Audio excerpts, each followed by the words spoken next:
Good morning, everyone on Zoom. I can't see you, but I can see everybody here. Thank you. This is the first Sunday in Advent. I never really understood what Advent was growing up.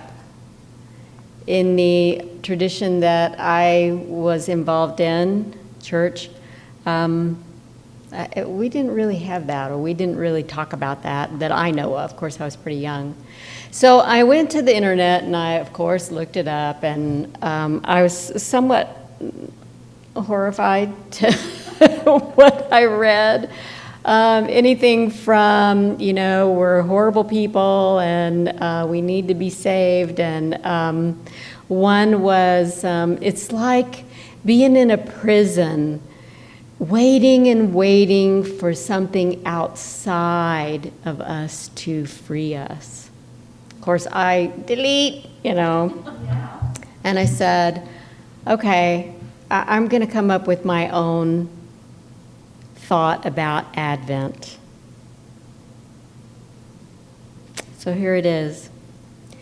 It's a time of honoring the process of our awakening, because we see Jesus, our way shower, as a symbol of our awakening, and the birth of Christ as a symbol of our awakening. So this time of Advent is a time of honoring that process of our awakening.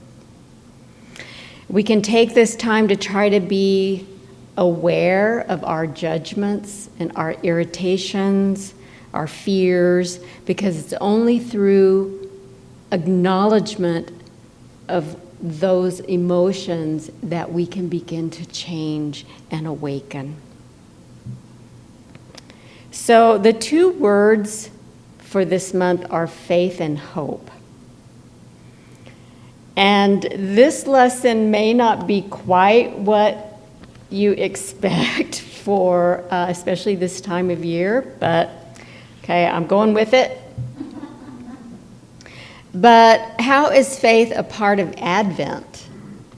And have you really thought about the word faith? We say these words all the time, but what do they really mean to us?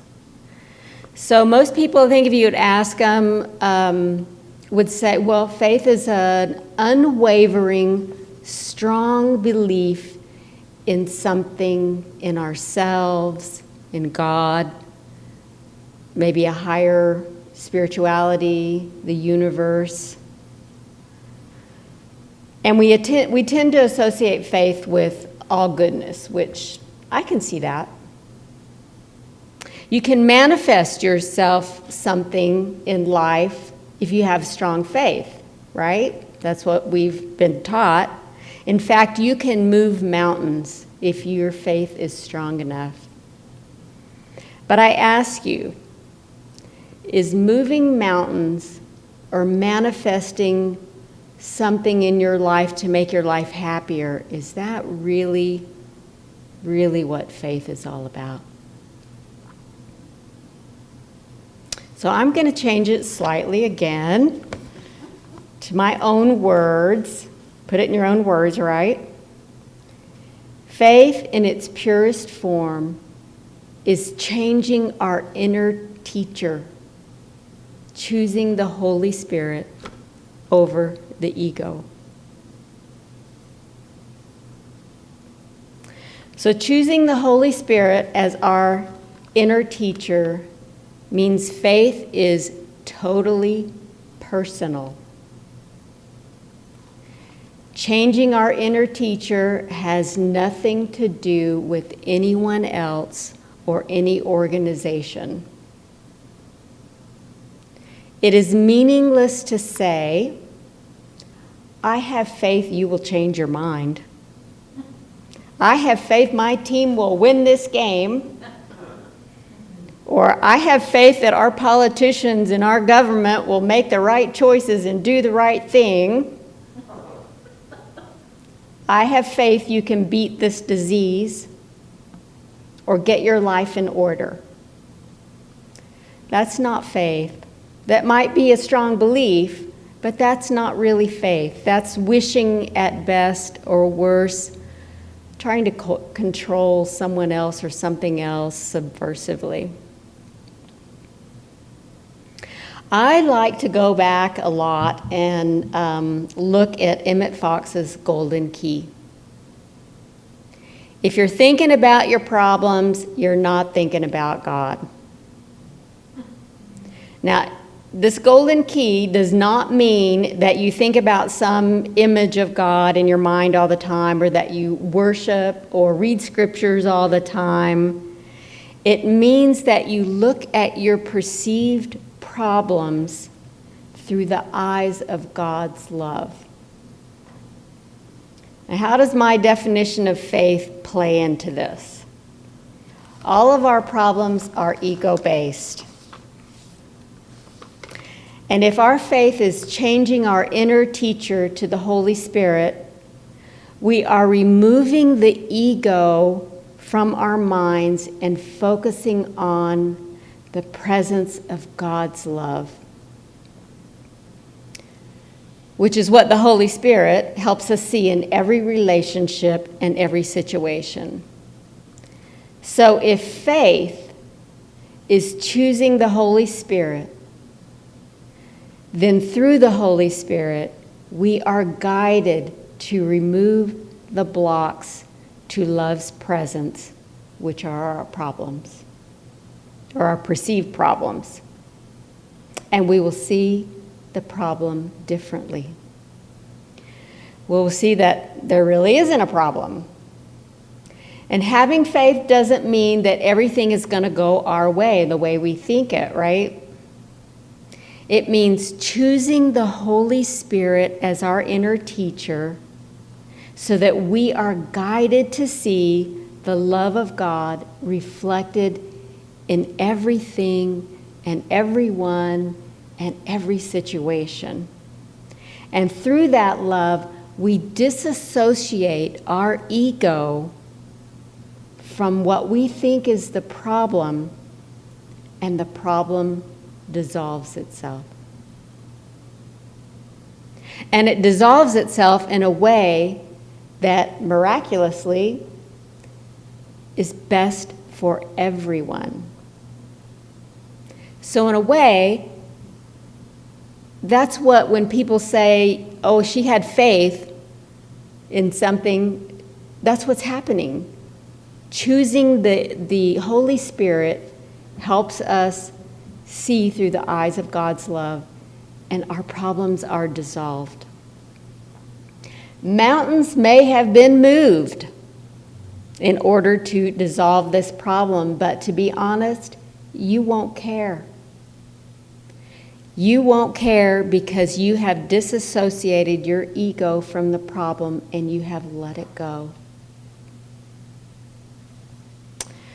Okay, so here's where it gets kind of sticky, especially because our first candle is the candle of hope. Stick with me to the end, though. What is hope? Hope is faith's shadow.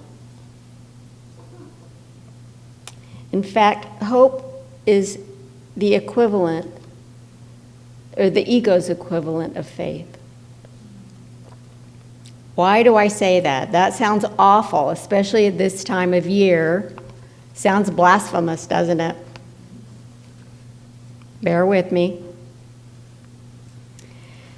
If faith is changing our inner teacher to the Holy Spirit, which opens us up to seeing God's love reflected in everyone and everything, then hope is keeping love at a distance. Why do I say that? If we go back to Emmett Fox's Golden Key, if you're thinking about your problem, you're not thinking about God, meaning there's no room for the problem if you're thinking about and feeling God's love, right? If you're hoping about something, that means there's just a teeny bit of doubt. There's a teeny bit of doubt in there. So you're still bringing the ego into that relationship, problem, or situation. Because the ego likes to doubt. So there's still some sort of ego attachment to whatever it is you're hoping for. Hope is faithlessness, but we need it. If you think about my definition of faith, if we had faith, if we chose the Holy Spirit 100% of the time, we would not need to be here. We would not be on this journey. We would already be further down the road. We wouldn't need this physical dimension. We wouldn't need it. So we can use hope as a stepping stone. We can use hope through, as the Course in Miracles says, for that, just that little bit of willingness that's asked of us to see the presence of God's love. Just a little bit of willingness. That's what hope is. We just have to recognize that that's what we're doing. We're using hope to get us there, right? We're here. We're experiencing all these things. We need hope as a stepping stone sometimes to that faith. Indeed, a lot of times we say, I hope, because we don't know what else to say. A lot of people don't want to hear from us that divine order is in their life or all is well, especially when they're not feeling well. I hope you feel better. I hope you had a good day. I hope for peace in the world. I hope is rather timid because it contains that element of doubt. And I've thought a lot about faith and hope. And when Linda said that, the theme for this week, this Sunday, is faith and hope, I thought, oh, good. You might not be saying, oh, good, but when I started working on this lesson, I challenged myself to see how many times I say, I hope, blah. Believe me, it is a lot. It is a lot. How many times I text it or email it, write it down, whatever. How many times I say that to somebody else. It is a lot. So here's the problem, though. How do we convey our faith in divine order and our compassion for others in their situation without pushing that on somebody else? Because faith is personal, right? It's your choosing the Holy Spirit in your daily choice of everything that you do. But so how can we write this? How do we stand with someone else, especially during this time, and show them our love? We have to change our words. Instead of saying, I hope, we've got to find something else. These words have to reflect the choice that we've made for that inner teacher of the Holy Spirit. I challenge you to become mindful of your words, because words start as thoughts, and as A Course in Miracles says, all thoughts become form at some level. So here's some suggestions I have to hopefully better reflect the Holy Spirit's voice. And I think you're going to find when you start paying attention, going back to I hope, doesn't have the same energy charge that it used to. Now, you may be uncomfortable saying some of these things because they don't beat around the bush. But I've tried to come up with words that take away the doubt and the wish part of hope that's implied in hope.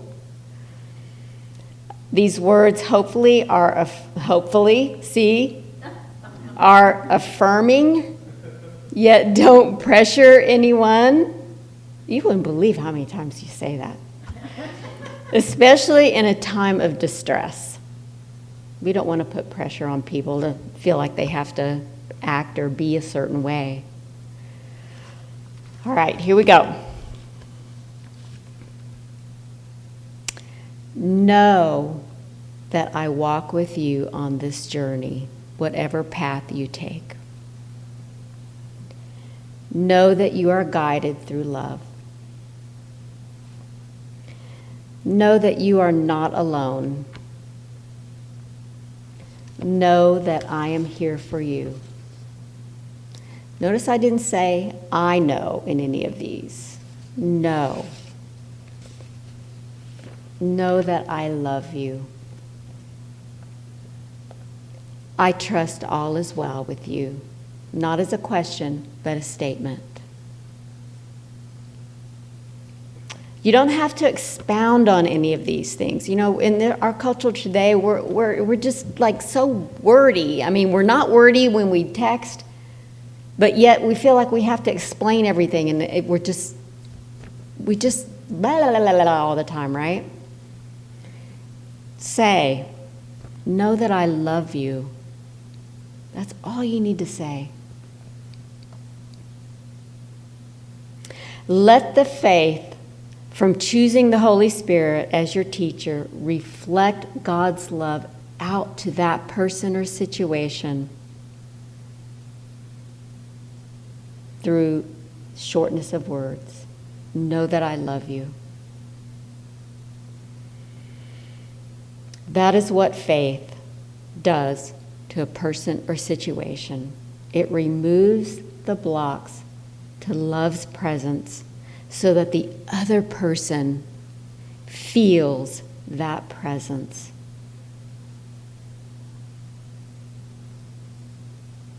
Again, this is the time of year to honor our journey towards our awakening to oneness. In honoring that journey, be mindful of the times we choose the Holy Spirit. And if we choose the ego, we just say, that's okay. We be gentle with ourselves. We say, that's okay. I'll have another opportunity to be the reflection of God's love. You can't get it wrong. And in closing, I'm going to read a few sentences here from Course in Miracles.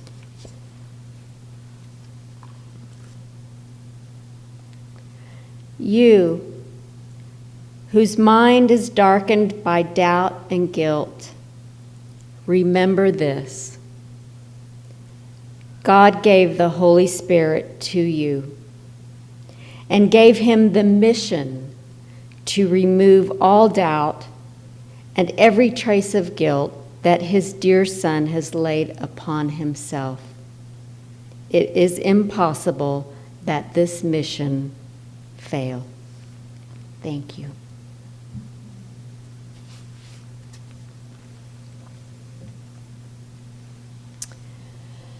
So for the meditation, I thought we would do just a little bit of visualization. So make yourself comfortable.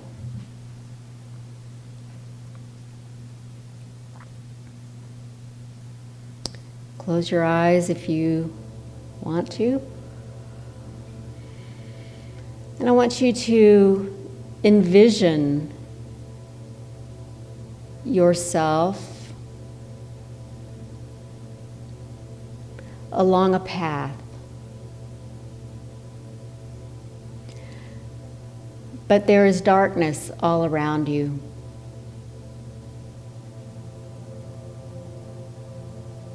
Frightful images, feelings in that darkness around you.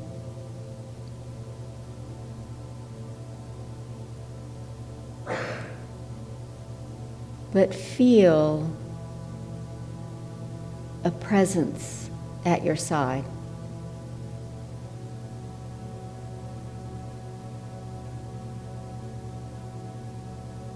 It is a light, warmth, love, radiating.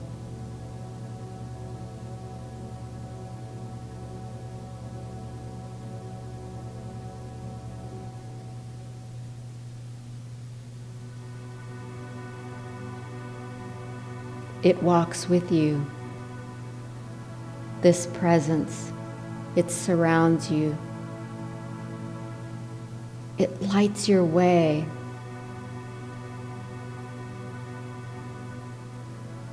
It guides you.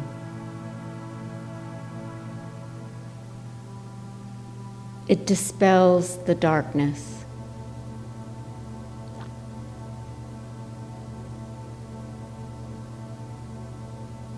And as you walk with this presence, ahead you see a form.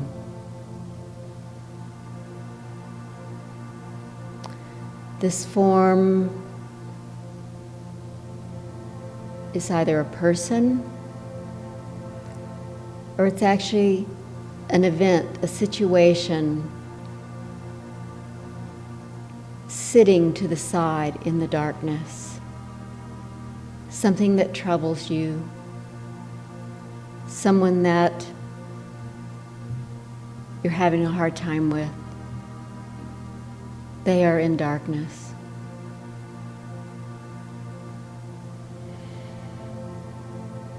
But you are without fear because of the presence with you. And as you come upon this form, invite this form to walk with you.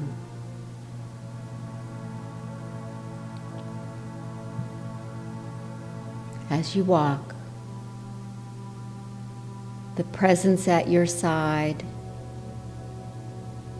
radiates the light to this form, and through your light that has been extended through this form, your light also combines into this form.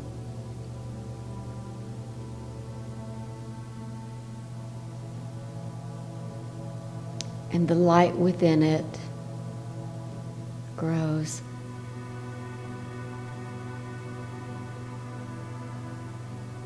And grows.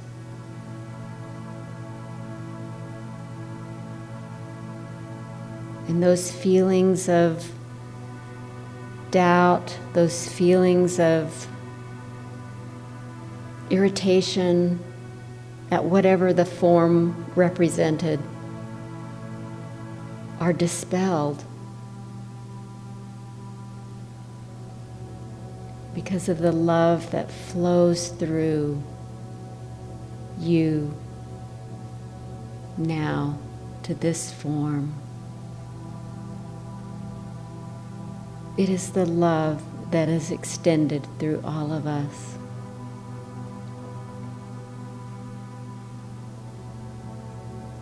And as you go on your journey, know that you will meet many forms,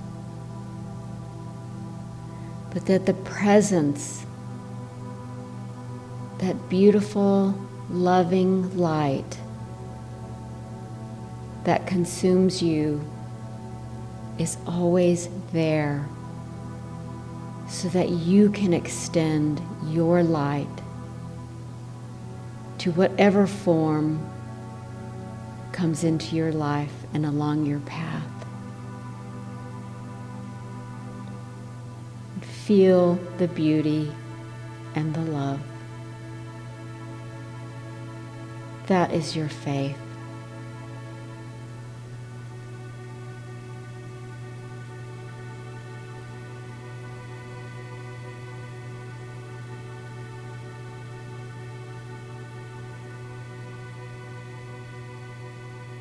Thank you.